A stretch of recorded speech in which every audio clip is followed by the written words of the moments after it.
नताशा ने जड़ा धवल को जोरदार थप्पड़, अमरीश से हुई चीकू की हाथापाई। आज के एपिसोड में आप देखेंगे कि चीकू से होती है जो अमरीश पर चिल्लाता है जब वह कहता है कि नताशा संदीप के साथ है, लेकिन दूसरा व्यक्ति उसे खुद जाकर जांच करने के लिए कहता है। प्रणाली और हेतल सुहानी की जगह अज्ञानी नताशा को मंडप में बैठाती है। चीकू घर में आया और उसे कोई नहीं दिखा। पुजारी दूल्हा और दुल्हन को खड़े होकर मार्च करने के लिए कहता है। धवल और नताशा को पकड़कर भाभीियों के आसपास घूमते हैं।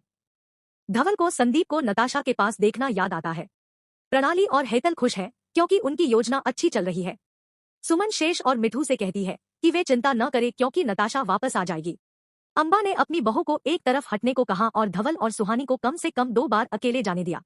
प्रणाली नताशा से कहती है कि वे उसे अगले 2 राउंड के लिए छोड़ रहे हैं। चीकू मंडप में आता है और अमरीश से नताशा के कमरे में न होने के बारे में बात करता है।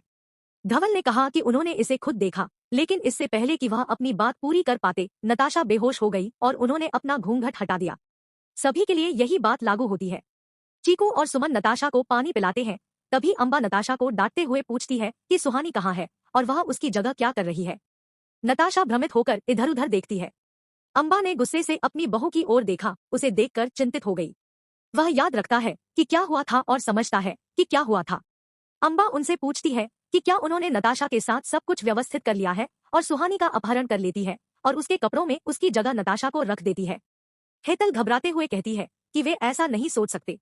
अंबा कहती है कि अगर वे इस योजना में शामिल नहीं थे तो वे नताशा को मंडप में कैसे लाए। डॉली ने कहा कि जब वे कमरे में गए तो उन्होंने सुहानी को नहीं देखा और बाद में जब वे वहां वापस आए तो उन्होंने उसे ढका हुआ देखा और उसे यहाँ ले आए, लेकिन वह सुहानी की बजाय नताशा निकली। अमरीश का कहना है कि नताशा ने चीकू की मदद से सब कुछ प्लान किया था। अरविंद वहां पुलिस लाता है और अमरीश उसे यश को गिरफ्तार करने के लिए कहता है। ईशा ऐसा न करने के लिए कहती है क्योंकि यश यह सब नहीं कर सकता। सुहानी को खुद का एहसास हुआ और वह भी वहां आ गई। वह कहता है कि किसी ने उसे बेहोश कर दिया है और नताशा से उसकी शादी की पोशाक पहनने के लिए बहस करता है। चीकू उनसे कहता है कि वे उस पर आरोप लगाना बंद करे क्योंकि नताशा अपने लिए खड़ी नहीं हो सकती। उन्होंने कहा कि धवल और उनकी बहू ने ऐसा किया है। अमरीश कहते हैं कि नताशा के गलत काम की वजह से उन्हें कोई नुकसान नहीं होगा। जब धवल ने कुछ भी कहने से इनकार कर दिया तो अमरीश ने पुलिस को बताया कि उसने कमरे में संदीप और नताशा को देखा था। चीकू क्रोधित हो जाता है और अमरीश को उसकी बहन के बारे में बुरी बातें कहने के लिए डांटता है। अंबा नताशा से सच बताने के लिए कहती है। नताशा कहती है कि उसे संदीप के साथ रहना तो अच्छी तरह याद है, लेकिन और कुछ याद नहीं है।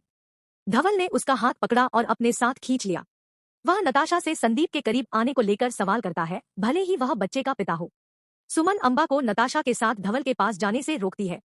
प्रणाली का कहना है कि नताशा के किरदार को सच बताने के लिए कहा जा रहा है क्योंकि जिस स्थिति में उन्होंने उसे देखा वह शायद संदीप ने किया हो। नताशा ने धवल को उसके चरित्र पर सवाल उठाने के लिए थप्पड़ मारा।